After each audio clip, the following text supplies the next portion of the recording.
I was shocked at what my wife was ready to do to become a model. What exactly did she do? I'll tell you now. It started with whispers. Not the kind meant for me. Not pillow talk. Not the secret laughter of lovers. These were whispers about expenses, classes, headshots, travel, always in that low tone. Like if she kept her voice soft enough, I might not notice the word money stitched into every sentence. I noticed. I remember the first night she leaned against me in bed, her hair spilling over my chest like a curtain, her voice small but sharp enough to cut through the dark. If I don't take classes, they'll never take me seriously. Real modeling isn't just looks, it's training. She kissed me lightly, as if to sweeten the request. Her lips were warm, persuasive, but underneath, I felt the cold weight of what she was asking. Thousands we didn't have. I told her the truth. We can't afford it. Her mouth twisted, but she didn't argue. She curled closer, pressing her body against mine, letting her thighs slide between my legs. She was always like that, using touches both intimacy and leverage. I felt my body respond, hard despite the heaviness in my chest. She kissed me again, slower this time, tongue teasing.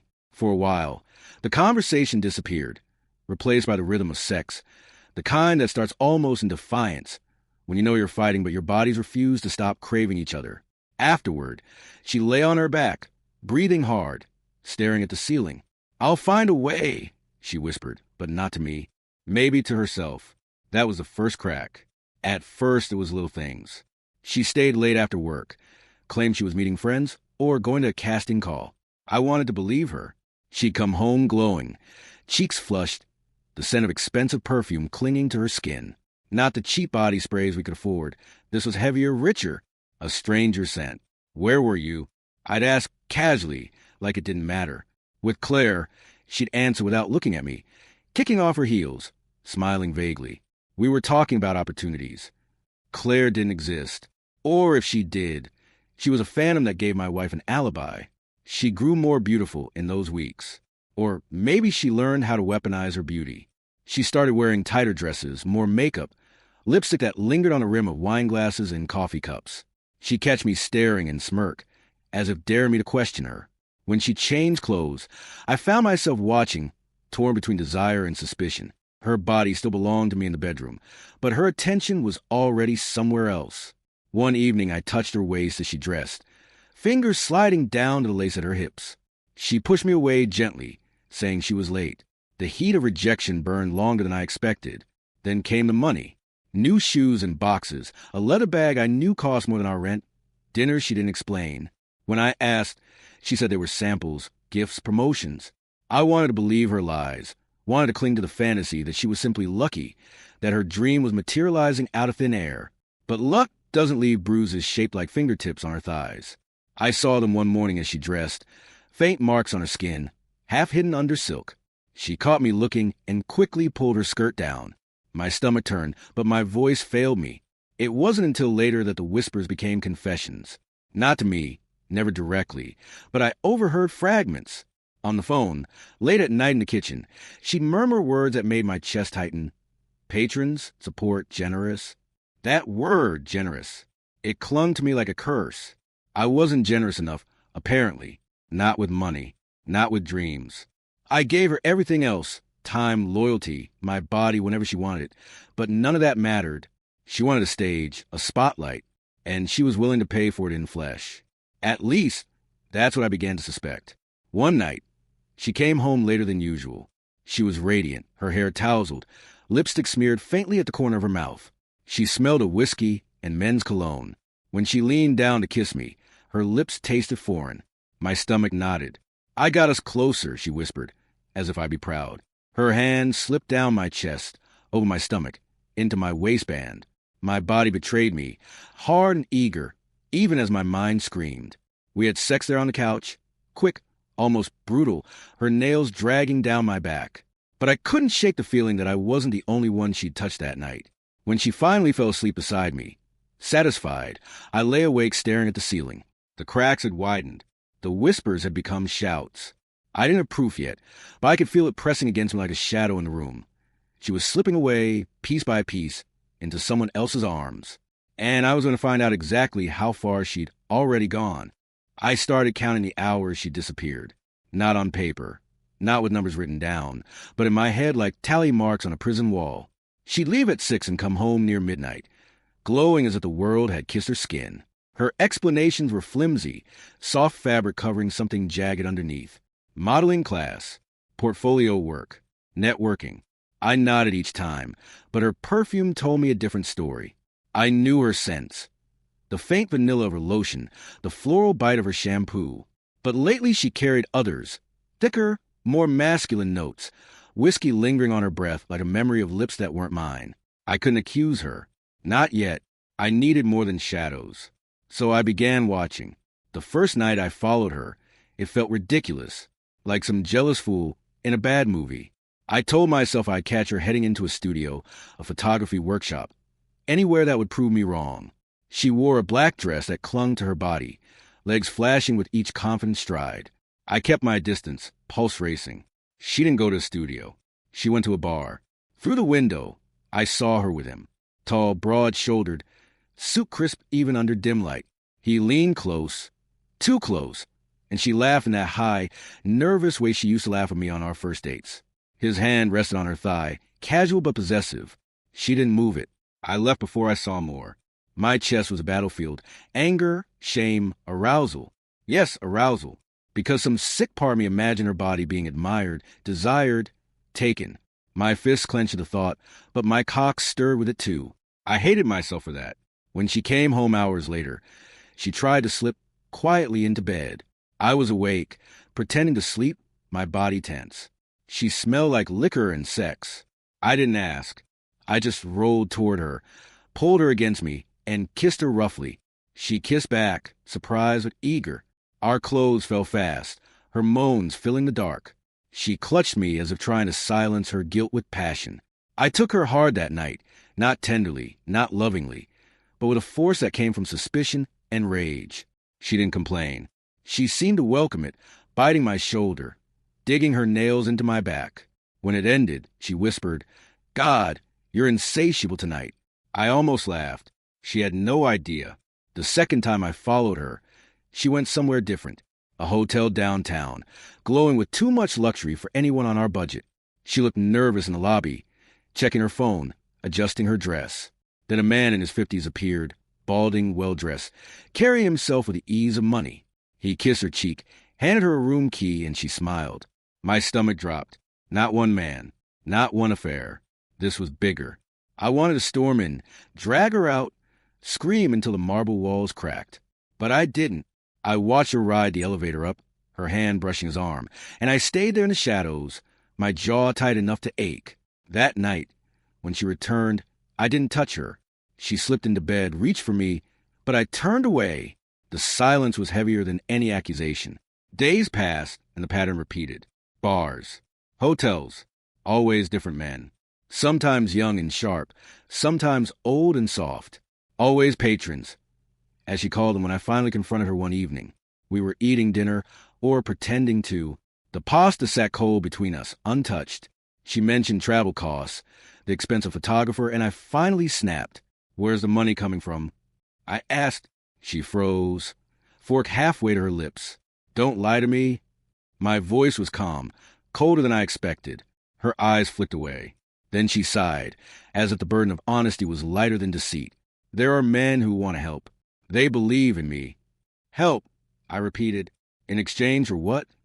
She stared at me, lips pressed tight, and that was all the answer I needed.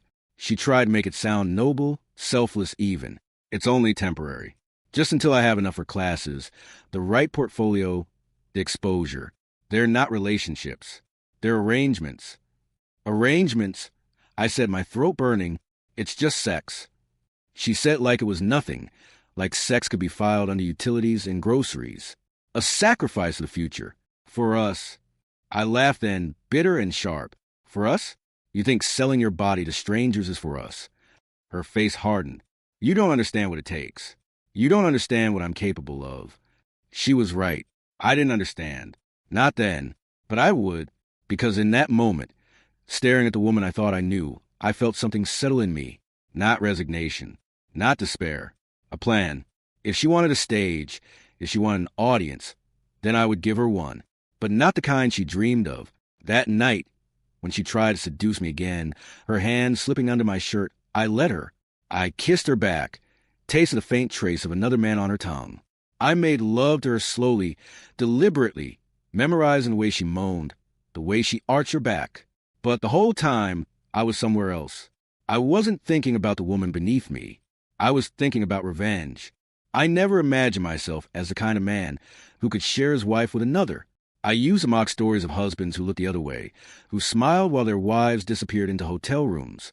Yet here I was, sitting in my own kitchen, knowing exactly what she was doing while I sipped cold coffee and stared at the wall. She came home later that night, cheeks flushed, her dress wrinkled in a way no seatbelt could explain. She carried herself like a queen who had just conquered, and it made me sick. And yet, when she touched me, when she whispered my name with that same voice she must have used with him, I felt myself harden instantly. I hated the contradiction. I hated that jealousy and desire could live in the same breath. The next evening, I followed her again. Not to confront her. Not yet. I needed to see it, to carve the images into my mind until there was no doubt left. She went to another hotel, not the one before. She met a different man this time. A younger one. Late 20s, slick hair, tight shirt that clung to his Jim Hone frame. He offered her a drink at the bar before they headed upstairs, laughing like they'd known each other forever. I sat 2 stools away, nursing whiskey, invisible to her. They flirted openly, her hand on his arm, his lips brushing her ear as he whispered. I watched the way her body leaned toward him, how easily she surrendered her presence to his orbit. And when they stood, her fingers laced with his, heading for the elevator, I almost followed. Almost. But instead, I sat there, burning, replaying in my head as if I were the one she had chosen. Later at home, I asked her casually, "So, how was class?" She smiled, kissed me lightly, and said, "Challenging, but good. I think I'm improving." Her lies slid off her tongue, so easily it frightened me. I took her in my arms, pushed her against the counter, and kissed her like I was punishing her. She melted into it, moaning, grinding against me. When I slid my hand beneath her skirt, she was already wet. Not for me, for him, for them. But I claimed it anyway. I took her right there in the kitchen, fast and rough, plates rattling in the cabinet above us. She clutched me like a woman desperate, and I thought, desperate for what? For me, or for the illusion that I was one of her patrons. When it ended, she whispered, "You've changed lately. You're different in bed." I kissed her cheek, smiling without warmth. "So have you." The next day, I sat in the car outside the hotel, where she'd met the younger man. I waited. Hours passed before they emerged. Her hair was messy, lipstick smudged, his arm draped casually around her waist. They looked like lovers, not business partners. He kissed her before she slipped away, and my wife didn't flinch. She kissed him back with the kind of softness I hadn't seen from her in months. That image burned into me, and it was then I realized it wasn't just about money anymore. She liked it. She liked being wanted by strangers, adored, worshipped.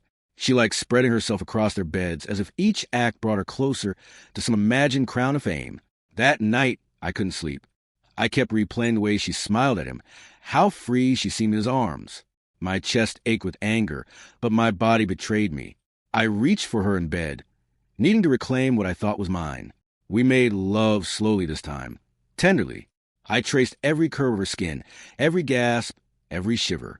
And all the while, I whispered in my head, "You belong to me, not them, me." But in the morning, when she left again, I knew those words were lies. I began planning, not some childish confrontation, not a screaming match in the living room. No, if she wanted an audience, I would give her one. If she thought these men were patrons, I would turn her performance into a spectacle.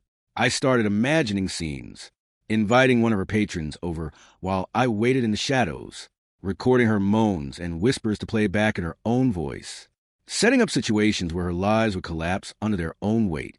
The thought of her humiliation became fuel. Revenge was no longer a vague cloud. It was crystallizing, sharp and deliberate. But I needed more. I needed to push her, to see just how far she would go. So I began testing her myself. Not directly, she would sense that. Instead, I asked questions, subtle ones, about modeling, about sacrifice, about how badly she wanted it. She answered with words that chilled me. Whatever it takes. Sometimes you have to give more than people expect. You don't understand what I'm building here. Every phrase was a knife. Every night I touched her was a battlefield between love, lust, and hate. She thought she was using those men to climb. But she didn't realize she was already falling, and I was preparing the ground for the crash. The strangest thing about betrayal is how ordinary life continues around it. Breakfast still has to be made. Bills still need paying. The laundry piles up as if nothing is wrong. We became actors in our own home. She playing the dutiful wife, me the doting husband. Yet under the surface, the lines blurred between performance and reality until I could hardly tell which of us believed the roles anymore. She laughed with me over dinner. She kissed me goodbye in the mornings. But at night, the phone would buzz, and she would say she was meeting a friend or practicing poses or staying late at class. And I, the man who once demanded honesty above all, would nod as though it were normal. Inside, I was sharpening my knives. One evening, I told her I'd been offered extra hours at work. She smiled, relief flooding her face. That's great. It'll help with expenses. Expenses. That word again. Always the excuse, always the justification. I leaned forward. What if I said no? What if I said I don't want the money if it means losing time with you? She hesitated, fork hovering above her plate. Then she smiled softly, like a teacher correcting a child. You don't understand love. It's not forever. Sometimes you have to sacrifice for the dream, whatever it takes. Her words echoed through me, whatever it takes. I wondered if she knew how dangerous that phrase was in my hands. The next week, I trailed her again. This time she wasn't at a hotel. She was at a photo shoot, legitimate, I'll give her that. But the photographer wasn't simply interested in lighting or poses. His hand lingered on her hip too long, his laughter too suggestive. And when he whispered something that made her blush, I saw her glance around nervously before smiling back. I stood in the shadows, fists clenched. Was this another patron? Or just another man circling, waiting for his turn to claim her body under the guise of art? The line between modeling and prostitution had blurred into nothing. That night she came home tired, hair messy, smelling faintly a cologne that wasn't mine. I greeted her at the door, pulling her into a kiss that surprised her. I pressed harder until her body responded, until her sigh escaped. When I carried her to bed, I didn't ask questions. I didn't accuse. I simply took her as though she belonged to me, rough, unyielding, making her gasp my name. And the cruel part? She loved it. She writhed beneath me, nails digging into my back, moaning like she couldn't get enough. But I wasn't making love to her. I was reminding her, reminding myself. The harder I pushed, the more she surrendered, and in her surrender, I saw something terrifying. She didn't care who she belonged to, as long as someone wanted her. The next morning, I tested her again. Do you ever feel guilty? I asked casually as we sat at breakfast. Her eyes flickered up, startled. Guilty? About what? About the sacrifices. About what it takes. She sipped her coffee, buying time. Then she set the cup down carefully. Sometimes. But if I let guilt stop me, I'd never get anywhere. Dreams don't come free. I studied her, noting the slight tremor in her hands. She was lying, not about what she was doing, but about how easily she bore it. A crack in her mask. And I knew if I pushed just right, the mask would shatter. That night, I didn't follow her. Instead, I prepared. I gathered small things. Receipts she thought she'd hidden, lipstick stains on glasses that weren't hers, messages she left open for just long enough on her phone when she thought I wasn't looking. Evidence. Not for her, not yet.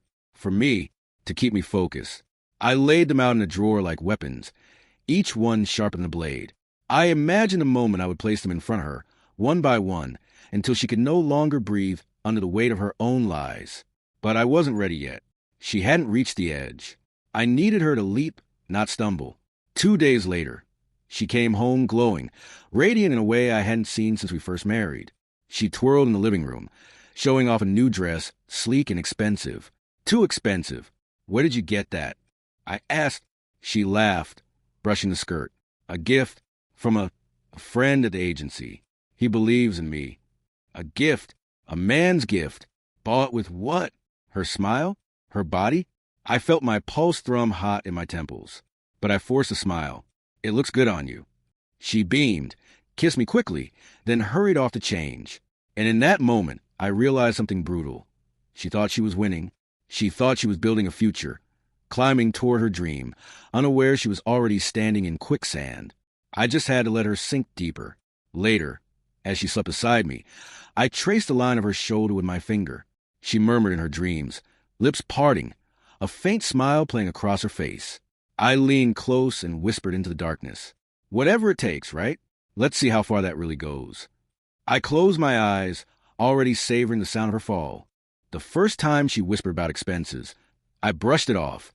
Modeling classes, photographers' travel.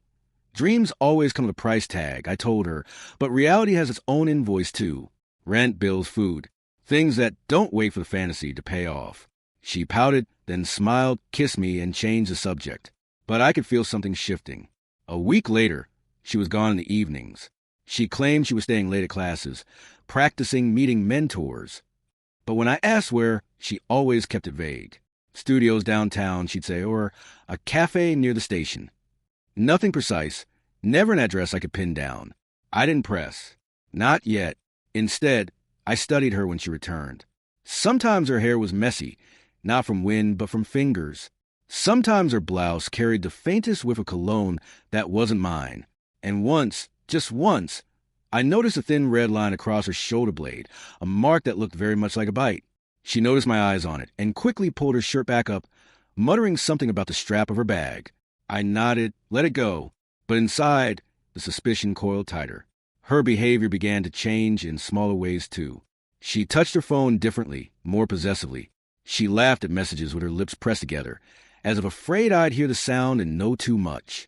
She checked the time more often, eyes flicking to the clock like she had another appointment she couldn't miss. I knew what it meant. I didn't want to believe it, but denial is just a slow poison. So instead of asking questions she would only answer with lies, I started watching. One night, I followed her. She left the apartment dressed more carefully than she realized, heels clicking down the street, a silk scarf brushing her neck, not the outfit of a student heading to a class. I stayed back, my hood up, watching her cross the square and head toward the train station. She didn't look around once. She boarded a train. I slipped in through another door, keeping my distance. My pulse raced as I watched her settle into a seat, her legs crossed, fingers fidgeting with her purse strap. She looked nervous, but excited too, as if something awaited her. Then he appeared, tall, well-dressed, carrying a drink he'd smuggled in with casual arrogance. His eyes fell on her like she was already his. And the worst part? She didn't recoil. She smiled. That small, traitorous smile I'd once thought was mine alone. He sat beside her. Their conversation was quiet, their bodies leaning closer with every stop. I could see the way she tilted her head toward him, the way her lips parted just slightly when he laughed. A stranger, yet already intimate. When the train rocked, their shoulders touched. She didn't move away. Neither did he. His hand rested on the seat between them, brushing against her thigh now and then. And though she pretended not to notice, her legs shifted just enough to keep the contact alive. I gripped the pole harder, knuckles white, forcing myself to breathe. I wanted to drag her out of that seat, confront her, demand answers. But rage without proof is just noise. So I kept my silence and burned every detail into memory. They got off together 2 stops later. I followed again, careful, my heart pounding in my throat. They didn't walk like strangers. His hand touched her lower back, guiding her through the crowd. She let him. She looked alive under his touch in a way she hadn't with me for weeks. They disappeared into a hotel. I didn't follow inside. I didn't need to. The truth had already been written across her face, across her body language, across every stolen glance and careless smile. I stood outside, fists clenched, feeling the cold air bite my skin while heat roared in my chest. My wife had chosen. Not me, not us, not the life we'd built. She had chosen ambition, and the men willing to fund it with their wallets and their bodies. When she returned home hours later, she tried to slip into bed as though nothing had happened. She curled against me, her hair still faintly smelling of hotel shampoo. Not ours. I wrapped an arm around her because that's what she expected, and she sighed with relief, as though I had never suspected a thing. But while she slept, I stared at the ceiling. It wasn't just sex. It wasn't just betrayal. It was a transaction. She was selling us, our love, our trust, our years together, for a gamble at some shallow spotlight. I realized then that I couldn't save her. I couldn't drag her back from this path. She had already walked too far. But I could watch. I could wait. I could plan. And when the time was right, I would show her the cost of selling me out. There are moments when silence is louder than screaming. When she walked to the door that night, coat half buttoned, cheeks flushed, lips swollen as though recently kissed, I didn't need words. Everything about her body betrayed her. She was glowing in the way a woman glows after sex, and the fact she tried to hide it only confirmed it. I asked nothing. I smiled. I offered her wine. That was my role now. The man who pretended not to notice while he memorized every detail. The more I allowed her lies to breathe, the more comfortable she grew in them. And comfort makes people careless. 2 days later, I engineered an opportunity. I told her I had to work late, then doubled back and followed her. She wasn't meeting girlfriends or heading to a shoot. She was meeting him. The man was tall, broad-shouldered, a patron with the face of someone who'd never been told no. They met at a hotel bar, his hand sliding to the small of her back as though she belonged to him. She didn't pull away. Instead, she leaned in, her voice soft, her eyes tilted up at him like a starved disciple before a god. I watched in the corner, invisible in the crowd. His hand traveled lower when he thought no one was looking. My wife giggled, tilting her glass, the ice clinking like a bell tolling in my head. She wasn't just sacrificing. She was surrendering. I should have stormed over, should have dragged her out by the wrist, demanded answers, made a scene. But scenes are for desperate men. I wasn't desperate anymore. I was patient. When they disappeared up the elevator, I didn't follow. I already knew what would happen behind that door. Instead, I memorized the floor, the room number. I left, carrying the betrayal with me like a loaded weapon. That night, she returned late, hair disheveled, blouse buttoned wrong. She slipped into bed beside me and curled against my chest as though nothing were different. The irony was almost unbearable. She used my body for comfort after giving hers away. I stroked her hair, murmured softly, let her drift into sleep. But inside, the fury burned cold, sharp, controlled. I thought about the man's hands on her. I thought about her lips on his. And then I thought about what it would feel like when I finally revealed I knew everything. When I stripped her excuses bare, made her see what she had become. Not a model, not a dreamer, just a commodity. The next morning, I tested her again. "You seemed happy last night," I said lightly over breakfast. She blinked, startled, then quickly forced a smile. "Yeah, just a good class." "Funny," I replied. "I thought I saw you downtown, near the Grand Hotel." Her fork froze midair, a tiny hitch in her breathing. Then she laughed too quickly. "Oh, must have been someone else." I smiled back, letting her believe she had gotten away with it. Her relief was palpable, and that was the point. Each lie she told became another knot in the noose she didn't realize I was weaving. Later, I found myself imagining the man. What did he offer her? Money, certainly. Maybe promises of connections, a chance at runway shows, magazine covers. Or maybe it was simpler. Attention, adoration, the thrill of being wanted by someone powerful. Whatever it was, it worked. She came home glowing, humming to herself, touching me more casually, as though she were lighter, freer. She believed her sins were hidden. And I, her silent witness, let her believe it. One evening, I decided to shift the game. I poured her wine, drew her into conversation, asked about her dreams. "What's the end goal?" I asked, watching her eyes sparkle as she talked about billboards and fashion weeks. I leaned closer, lowering my voice. "Would you really do anything to get there?" She hesitated just a second before nodding.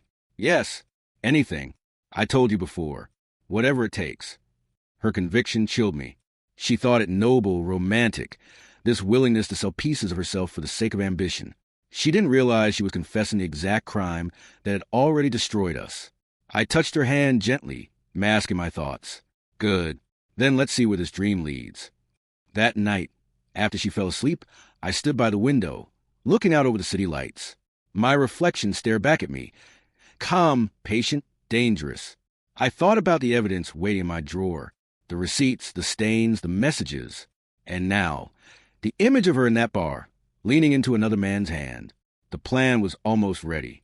She didn't know it yet, but every lie, every tryst, every whispered excuse was a step closer to the moment I would tear her dream apart in front of her. I wanted her to see herself as I saw her, wanted her to understand the depth of what she had done.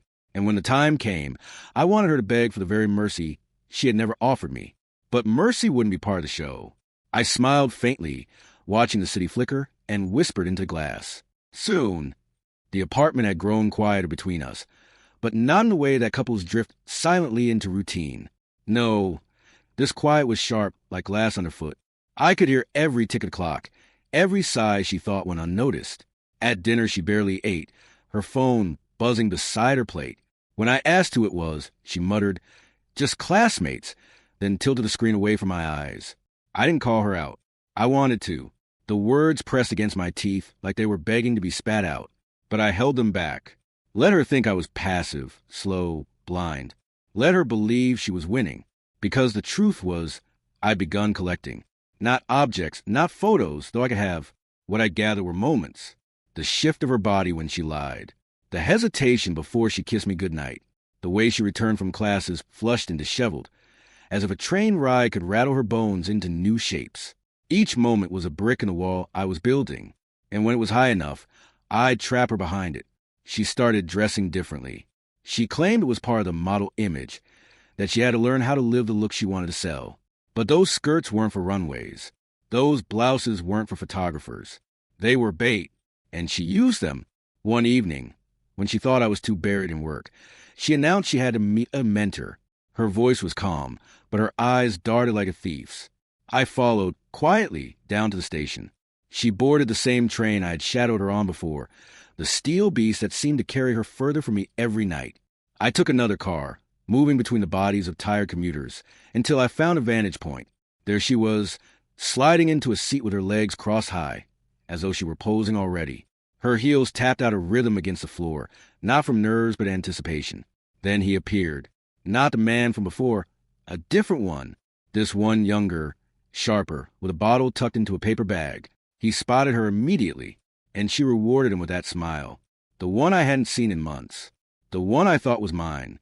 I felt the train lurch forward, felt the heat in my chest rise. I wanted to storm down the aisle, but instead I stayed.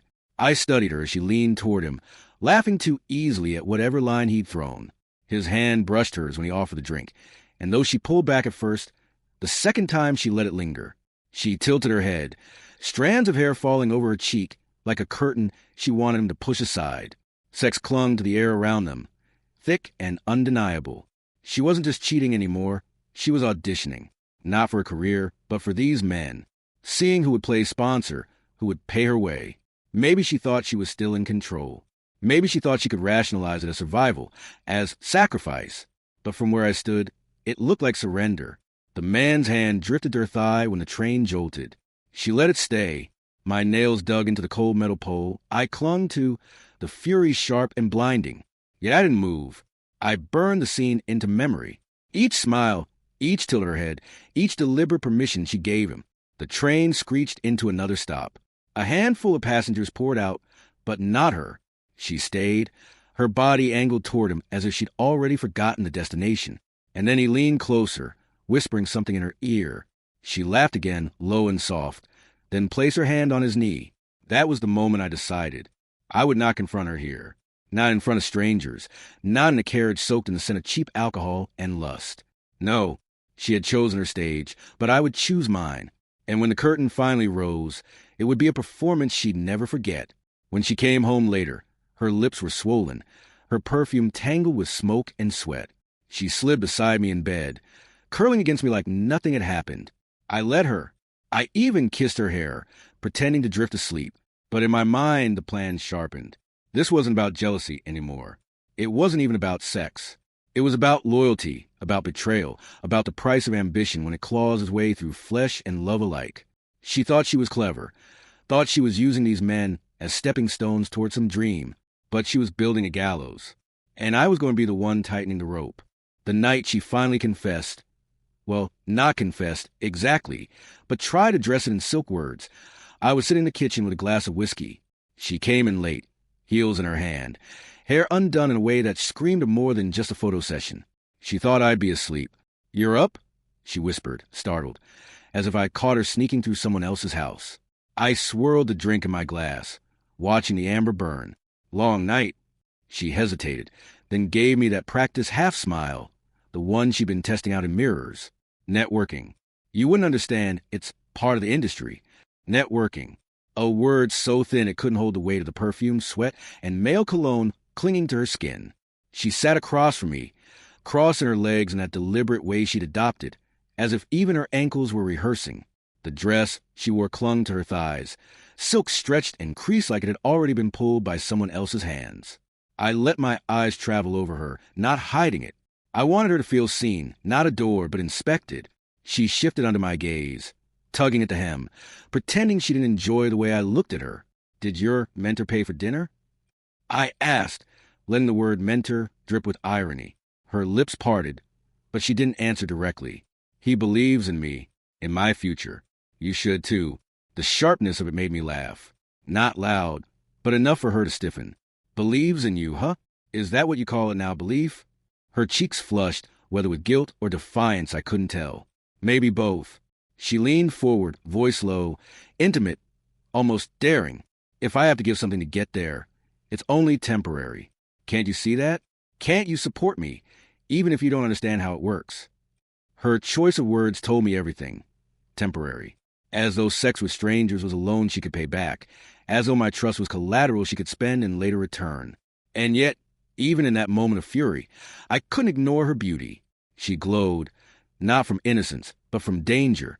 That raw edge made her magnetic. My body betrayed me, tightening with attraction, even as my mind screamed betrayal. She knew it, too. Her lips curved faintly, testing the leash of my desire. I drained my glass and set it down hard enough to make her flinch. "Go shower," I said. "You reek of someone else's cologne." She rose slowly, almost seductively, as if dare me to stop her, to drag her back and demand the truth. But I didn't move. I only watched her sway down the hall, her bare feet silent against the floor. That night, I lay awake listening to the water run, imagining her scrubbing herself raw, erasing evidence but not guilt. When she finally slid into bed, her skin smelled of soap, but her movements gave her away, careful, hesitant, like a thief lied beside the man she robbed. I turned my back to her and pretended to sleep, but my mind was racing. She thought this was about her body. She thought my anger would flare and burn out, that I'd rage and forgive because sex in her eyes was nothing but currency. What she didn't see was a longer game. That every time she lied, every time she touched another man and called it ambition, she was handing me another thread. And soon, I'd weave those threads into a noose. The next day, she dressed lighter, fresher, her eyes alight with some secret thrill. She claimed she had another shoot downtown. I only nodded, letting her walk out with her hair bouncing, heels clicking, but I didn't follow her this time. I didn't need to. I'd already seen enough. Instead, I began laying groundwork. Small things, subtle. I copied her messages when she left her laptop open. I memorized names, patrons, she called them, each one with a different promise. Each one a rung on the ladder she thought would carry her upward. She didn't know ladders could break. I also began thinking about the night she'd come home to find me waiting, not with accusations, not with shouting. No, my revenge would be more elegant. She wanted to perform for strangers, wanted to sell herself the illusion of a future. Then I would make her face the truth she couldn't escape. And when that moment came, there would be no stage lights, no applause, only the raw silence of exposure. That evening she returned again, cheeks flushed, hair tousled. She poured herself a glass of wine, humming, acting as though the kitchen table wasn't still thick with what she'd admitted last night. I studied her quietly, every motion, every flicker of her lips. She thought she'd convinced me. She thought her words about temporary sacrifices had softened me, but all she had done was confirm what I already knew. My wife wasn't chasing a dream. She was auctioning herself. And I was the only bidder who refused to play along. I remember the night she told me about the party. Not in so many words, of course. She framed it as a chance to meet important people in industry. But I heard what she didn't say. She met men with money, men who knew how to pull strings, men who'd already pulled at her dress. "Come with me," she suggested, almost as if to throw me off the scent. She tilted her head, lips parting just slightly. "You'll see how serious this all is. They'll treat me like I belong there." It was bait, and I knew it. She didn't want me there. Still, I agreed. The flicker of panic in her eyes when I said yes told me more than words ever could. The hotel suite was exactly what I expected. Soft jazz, low lighting, men in tailored suits who wore their wealth like cologne. Women draped across couches like ornaments, their laughter hollow and rehearsed. And there she was, my wife, She glowed in a red silk dress I'd never seen before, slid high enough to reveal the smooth line of her thigh. She moved differently here, as though she'd been practicing. Hips swaying, shoulders back, lips curved into that trained half-smile. She didn't see me at first, and in that moment, I saw her unfiltered, laughing too loudly a man's joke, fingers brushing his wrist in a gesture so subtle it could be mistaken for accident. But it wasn't. It was skill. When she finally spotted me across the room, her expression froze for the briefest second before she smoothed it over with practiced charm. She excused herself from her circle and slid up to me, her perfume wrapping around me like smoke. "You came," she said, forcing brightness into her voice. "You invited me," I replied. My eyes lingered on the way her neckline plunged. I couldn't resist. She blushed, not from innocence, but from knowing I was measuring her. She leaned closer, whispering, "Just behave tonight, okay? This is important." Behave. The word hit me like a dare. The evening blurred with wine and shallow conversations. I stood back, observing her work the room. She laughed, touched, leaned in just enough. Every gesture calculated. Every glance a transaction. The men loved it. They saw her hunger and mistook it for desire. At one point, I caught sight of her disappearing down the hall with one of them, a silver-haired man with a Rolex that could pay our rent for a year. My chest tightened, but I didn't follow. Instead, I stayed where I was, sipping my drink, cataloging the evidence. She was digging her own grave. I only needed to watch her finish. When she returned 20 minutes later, her hair slightly mussed, her lipstick smudged, she scanned the room for me. For a moment, I thought she might look ashamed. Instead, she smiled, a nervous, guilty thing, but still a smile. She came over, pressing herself against me as though nothing had happened. "Having fun?" she asked, her tone deliberately casual. I met her eyes, letting silence do the talking. Her smile faltered just enough to show the crack beneath. On the ride home, she tried to explain. "You have to understand, these men, they're investors. They expect something in return for their support. It's not just sex, it's part of the deal. Once I'm established, I won't need them anymore." Her words hung in the air, heavy and absurd. I stared out the window, watching the city lights blur. "So that's the plan? Spread your legs until the doors open wide enough." She flinched, but quickly masked it with defiance. "Don't make it sound cheap. I'm not doing this for fun. I'm doing this for us." Us. The word tasted poisonous. That night, when she slipped into bed beside me, I stayed awake, staring at the ceiling. Her body was warm against mine, soft curves pressing into my side. Desire still stirred in me, always did. That was the cruelest part. My body betrayed me, responding to her even as my mind counted the ways she'd sold us both. And in that twisted heat, I realized something important. Revenge wasn't just about exposing her. It wasn't about catching her in lies or parading her shame. No. True revenge would be making her believe she'd won. Let her think she climbed high enough to taste the future she craved before tearing it all down in front of her. Because sex, for her, was just business. But betrayal was personal. And I was going to make sure she never forgot that. The night of her final audition came with a storm. Rain lashed against the city as though the sky itself wanted to wash it all away. She stood in the mirror, painting her lips in a crimson shade, adjusting the black dress she'd bought with someone else's money. I watched her from the doorway, quiet, a shadow. "This is it," she whispered, almost to herself. "If tonight goes well, they'll sign me. Everything changes after this." I didn't argue. I kissed her forehead like the dutiful husband she thought I still was. She smiled, touched by the lie, and walked out into the night, chasing her dream on borrowed time. The venue was a private loft, filled with the same men I'd seen before. Patrons, predators, partners in her delusion. The music was low, the drinks expensive, the air thick with lust disguised as opportunity. She floated among them like she belonged, radiant and hungry. But what she didn't know, what none of them knew, was that I had prepared tonight with the precision of a surgeon. Cameras, planted days earlier, captured every whispered deal, every lingering touch, every moment she let herself be sold. This wasn't just about catching her anymore. It was about making her watch herself unravel. At some point, she was called into a back room, a casting director, a patron, and a bottle of champagne. I stayed in the main hall, sipping a drink, my pulse steady. I'd already seen enough times what happened behind closed doors. I didn't need to witness it again. What mattered was that it was recorded, Every second of it undeniable. When she emerged an hour later, her hair undone, her cheeks flushed, she tried to look victorious. She didn't see the sweat on her temples, the smear of mascara under her eyes. To her, this was success. To me, it was evidence. The ride home was silent. She leaned against the window, smiling faintly, lost in fantasies of a future she believed she'd secured. I let her dream all the way back, let her savor it, because I knew the taste would turn to ash soon enough. At home, I excused myself to the study. She went to the bedroom, humming, maybe rehearsing how she'd tell me the good news. I loaded the footage onto the television, queued up the files, and waited. When she walked in, wrapped in a silk robe, expecting warmth, I pressed play. Her laughter filled the room first, her flirtation with strangers, her promises whispered in the dark. Then came the sounds, the ones that made her face drain of color, her body freeze mid-step. She stared at the screen, then at me, then back at herself on display. Her mouth opened, but no words came out.